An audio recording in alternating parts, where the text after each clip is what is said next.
Welcome back to CBB Review Studio. Here I am Dan Siegel, joined by Ariel Puderman as usual, and we have a national title game decided. We have the teams, we have UConn, we have Michigan as the Final Four. Both happened this past Saturday night. So we're going to just go over that. We're going to preview the national title game. Of course, be sure to subscribe. Be sure to like this video if you like our content. But let's get right into it. So let's start with our first game. Just any takeaways you had. Final score, UConn 71, Illinois 62. What did you take away from this first Final Four game on Saturday night? Yeah, I know this is a little corny to say, but it just felt like the ball was bouncing right for one team and wrong for the other team. I mean, we saw Illinois just miss some wide open layups that just bounced off the rim in the wrong way, some threes that just looked like they were going in and just didn't fall. And then we had UConn banking in threes and making some really tough shots. And sometimes that's just the way life goes. And unfortunately for Illinois, it was in the Final Four in the most important game of their season, maybe in program history. But I think Dan Hurley sacrificed his brother's coaching career in order to get to where he is now.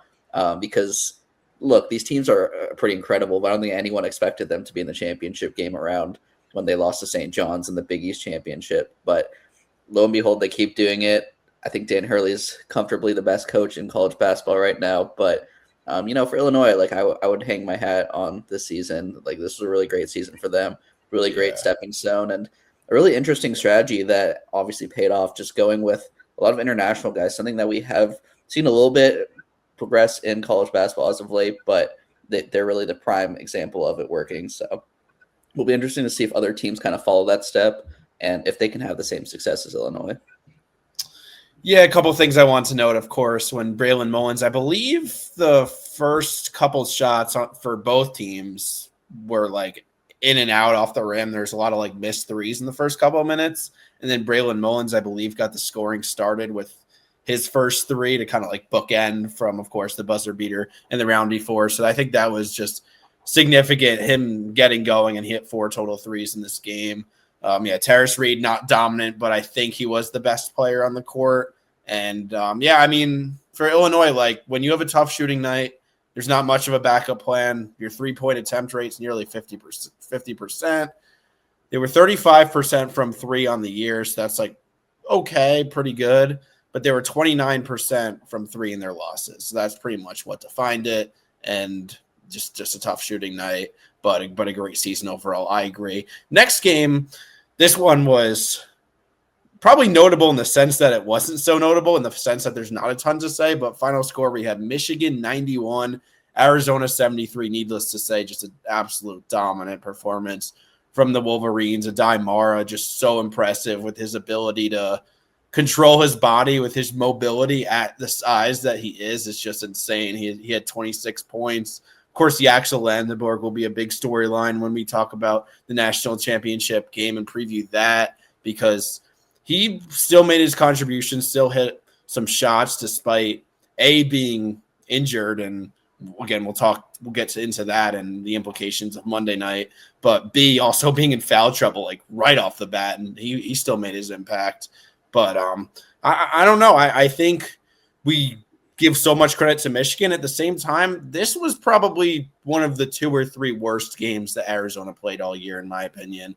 I talked about them. I gave them a lot of credit for just being so non-susceptible to get it to taking a night off. They just were just so consistent, but I thought they were sloppy, just horrible ball movement. Braden Burries attempted 10 threes. Braden Burries is a good but not elite 3-point shooter, so he went 2 for 10, and I thought there was some poor shot selection there. And the bigs were just clearly bothered by the size. Koa Pete, even with his 16 points, went 6 of 18. And I think enough is said about the defense when you get up 91, even to a team like Michigan. Anything more to add on this game? Yeah, I think you mentioned it, but Arizona having 5 assists is pretty shocking. I mean, this is a team that plays, like I've said in the past couple podcasts, everyone knows their role really well, and the ball moves really well, and people take smart shots, make the extra pass, and for them to only have 5 assists was pretty shocking. And then just the fashion of the game. I mean, I think a lot of people, including myself, had this game as maybe one of the best tournament games of all time from a potential standpoint, just because of how dominant both these teams were all season. I think a big thing that a lot of people talked about during the regular season that somehow we didn't see until the Final Four was if Arizona finds himself in a big hole, they don't have the 3-point shooting to get back into it. And not to say that's the only reason they lost, but they really couldn't get any momentum. Obviously, Michigan was hitting their threes as well, which didn't help, but they shot 35% from three. They still only shot 17 threes, even though they were down so big most of the game. But man, what a performance by Michigan. I mean, they were just absolutely dominant from the tip. I think they started the game up 10-1 or something like that, and they never really let Arizona even get comfortable and come back a little bit. I think the closest lead they really got to in the first half was like 15 or 16 points. So hats off to Michigan, hats off to Dusty May, hats off to the bigs. We saw what Mara did. You mentioned it. Morris Johnson was great. And yeah, actually, even though he played limited minutes, he was unbelievable in those minutes. So just everyone did their part. Cadeau with 10 assists, and lo and behold, Big Ten might win their first national championship since 2000, which is pretty exciting. Yeah, that's actually kind of a good transition into the next part of what I want to talk about. So let's get into this national championship game. That's going to be the bulk of our episode today. We have UConn and we have Michigan. And before we get into, I wanted to get into each of the teams, their path to winning, why they could in particular win this game. But before we get into that, I want to talk about just the narratives, the storylines surrounding this game. So let's start with Dan Hurley, actually. He is, you mentioned it, probably, if not definitely, the best coach in college basketball right now. But if he wins this game, that would mean that he has 3 titles in a 4-year stretch at UConn. It's also a situation where it's not one of those where, you got a couple lucky bounces and you had all these March Madness signature moments. Of course, you had the buzzer beater against Duke, but outside of that, UConn's been pretty dominant over this stretch. I saw a stat on Twitter, actually, from, of course, a UConn troll, but he said that Alex Caravan has 18 tournament wins, which is more wins than Providence College has in their entire history at 17. So that says a lot. Dan Hurley, we're going to probably do a full episode on just where he places on the all-time coaching rankings if he wins this game, and even if he doesn't. Yeah, I mean, UConn hasn't even had the best team all 3 years. If you're like, yeah, they've been the best team all time if they win the championship this year, every time they've won.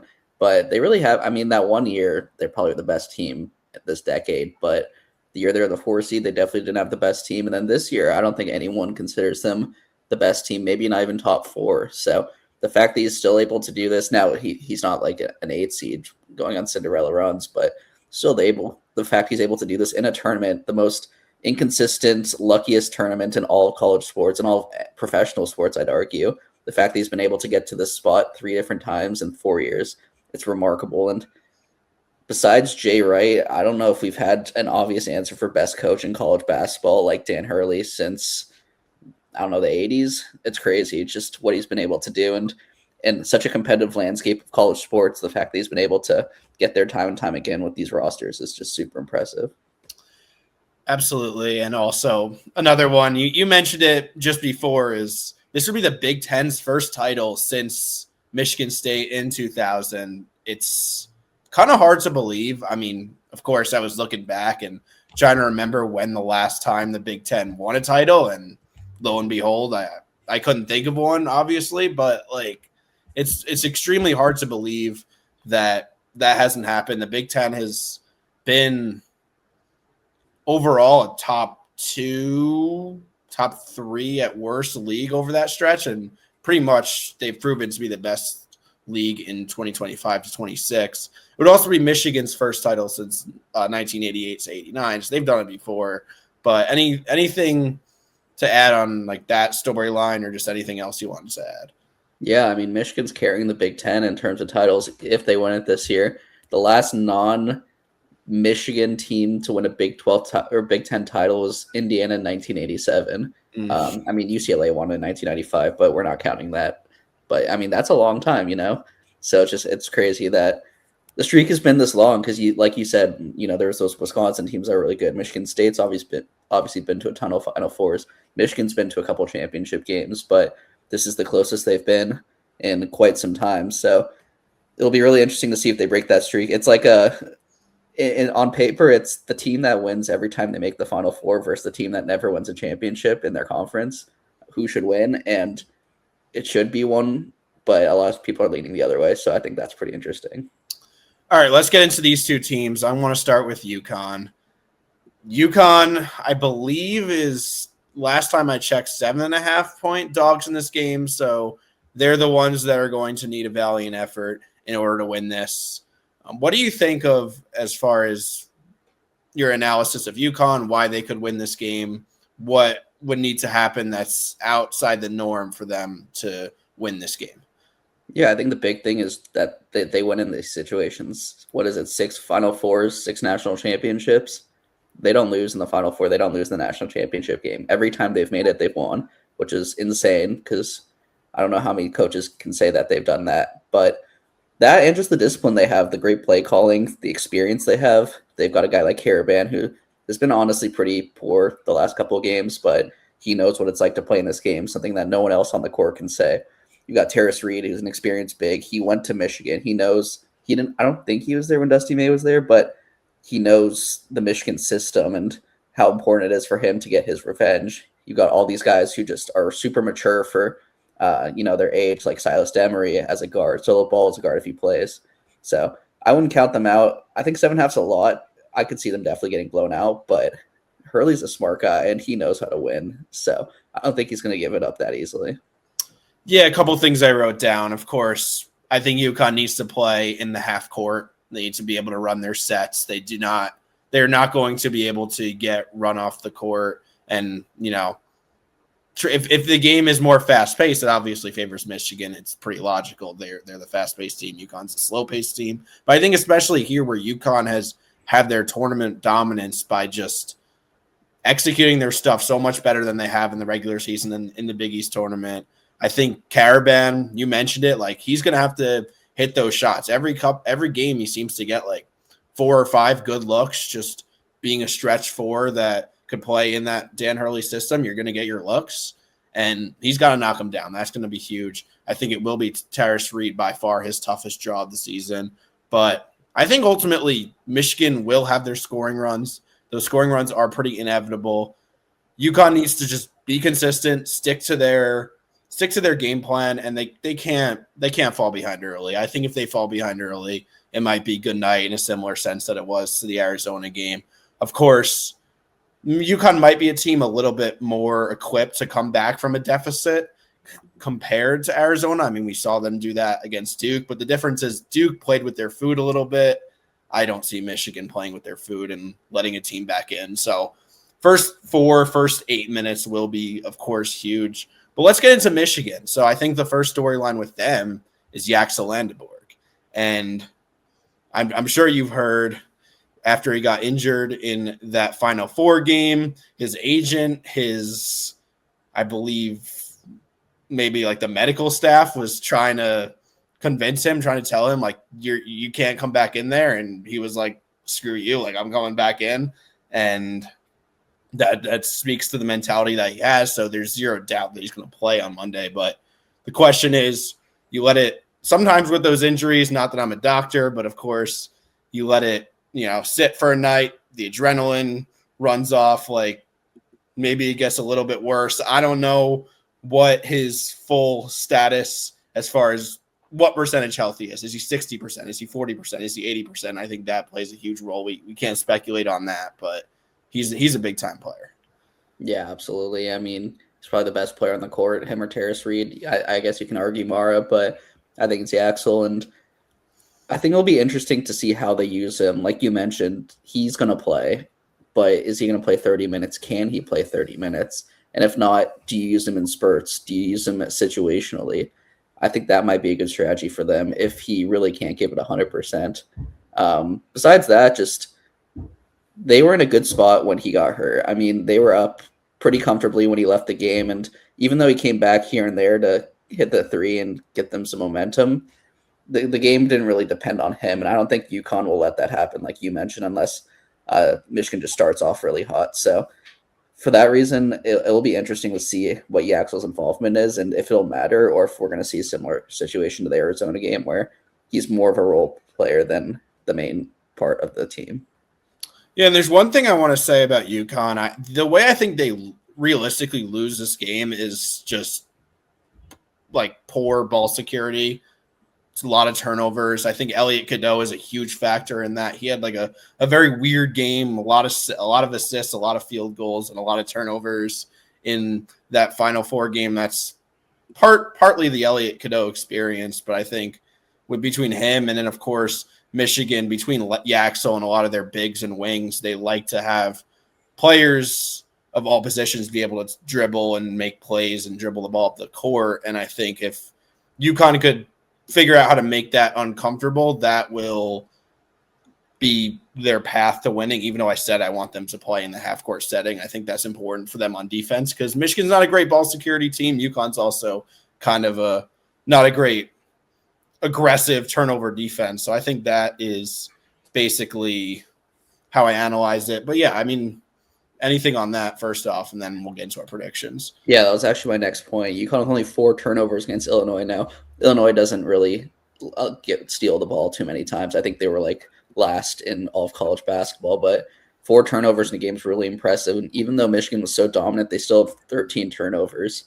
I know a big problem with Dusty May's teams last year was the turnover issues, and that was kind of what held them back. And they've been a lot better about that this year. But you mentioned a guy like Elliot Cadeau. He could have 10 assists, he could have 4 steals, but he could also have 6 turnovers, and that might not be enough to overcome the amount of turnovers, even though those are impressive numbers.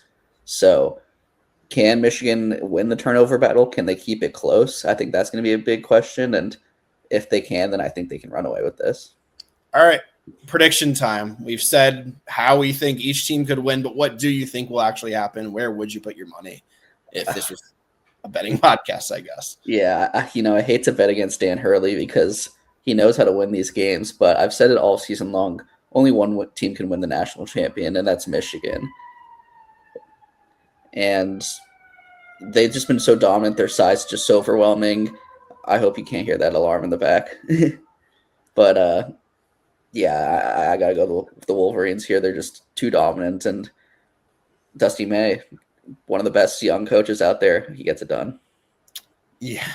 I mean, look, if both teams play their average game, the Vegas spread is pretty indicative of what would happen. Like, that's how Vegas spreads are calculated. But I just have so much trouble betting against Dan Hurley, betting against UConn in a Final Four setting, in a national championship setting, because they just don't lose. And I've been so foolish to do it so many times. And like, when am I going to learn my lesson? So I've been so back and forth. I actually picked Michigan to win my bracket. I think I picked them in this podcast to win the championship before the tournament started. But in this game, I think I'm going to pick UConn. I